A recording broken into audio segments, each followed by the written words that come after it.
नमस्कार मंडळी, श्री गुरुदेव दत्त। हे आहेत गाजराचे बी।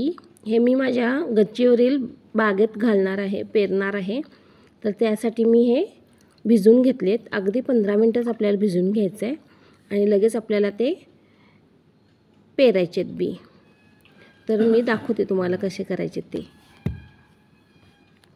आणि हे माझे घरच्या भेंडीचे बी आहेत आणि हे जे दुसरे आहेत हे लाल माठाचे आहेत। हे मी जी झाडं लावली होती त्यातूनच मी गोळा केलेले आहेत हे, आणि हेच मी आता पुन्हा वापरणार आहे।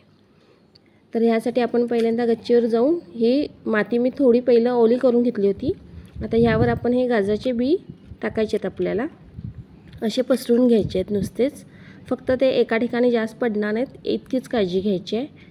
आणि हे पसरून झाले की ह्यावर थोडी माती टाकायची आहे आणि पाण्यानं ओलं करून घ्यायचं आहे। थोडंसं अगदी पाणी शिंपडायचं वरून, म्हणजे ते त्याच्यात ओलावा राहील आणि ते चांगले हे होते, अंकुरित होतील।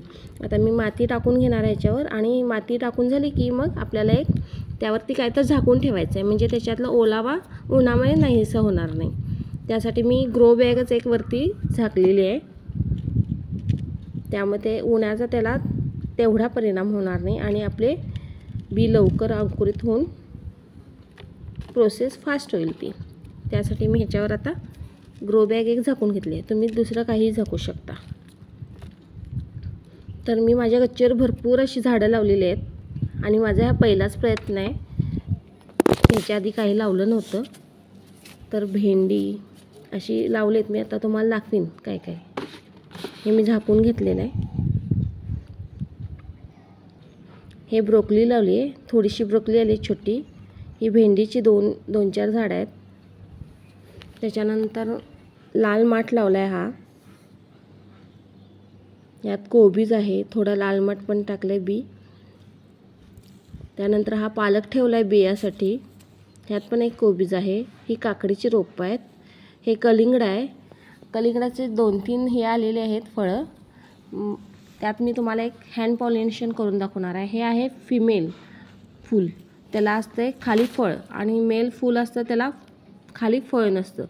मग आपल्याला काय करायचं असतं, हँड पॉलिनेशन करायचं असतं। ते का करायचं असतं की फळ गळून पडू नये आणि फळाची वाढ फास्ट व्हावी, यासाठी हे फूल घ्यायचं आहे मेल फूल, आणि हे फिमेल फूलला असं फक्त त्या परागासात तिथं टच करायचं आहे। त्यानं काय होतं की त्याची ग्रोथ फास्ट होते आणि ते फूल गळून पडण्याचं शक्यता कमी राहते। आणि ह्याला मी आता खाद्य म्हणजे आता पहिल्यांदाच देणार आहे, ते केळ्याच्या सालीचं पाणी आहे ते देणार आहे। ह्यात मी गूळ वगैरे काय मिक्स केला नाही आहे, त्यामुळे ह्याला फर्टिलायझर म्हणता येणार नाही। फक्त मी केळ्याची सालं पाण्यात भिजवलेत आणि ती घातलेली आहेत, आणि ते मी आता हे कलिंगडाला आणि काकडीला दोन्हीला देणार आहे। आणि मी काकडीची रोपं वगैरे पण लावली आहेत आत्ताच, अजून बी नुकतेच घातलेले। आत्ता अजून त्याला पानं वगैरे यायचे आहेत, ते दाखवीनच। आणि मी खाली आमच्या घराच्या खालच्या बागेत पण काय काय लावलं ना, ते पण मी नेक्स्ट व्हिडिओमध्ये दाखवीन। हे बघा मी काकडीला घालून घेतलेलं आहे। एक 10 दिवसातून एकदा तुम्ही घातलं तर वाढ चांगली होती, फळांची फळं वगैरे जास्त येतात। तर मी बाकीचं पुढं तुम्हाला दाखवीनच, बघत राहा माझे असेच व्हिडिओ। थँक्यू।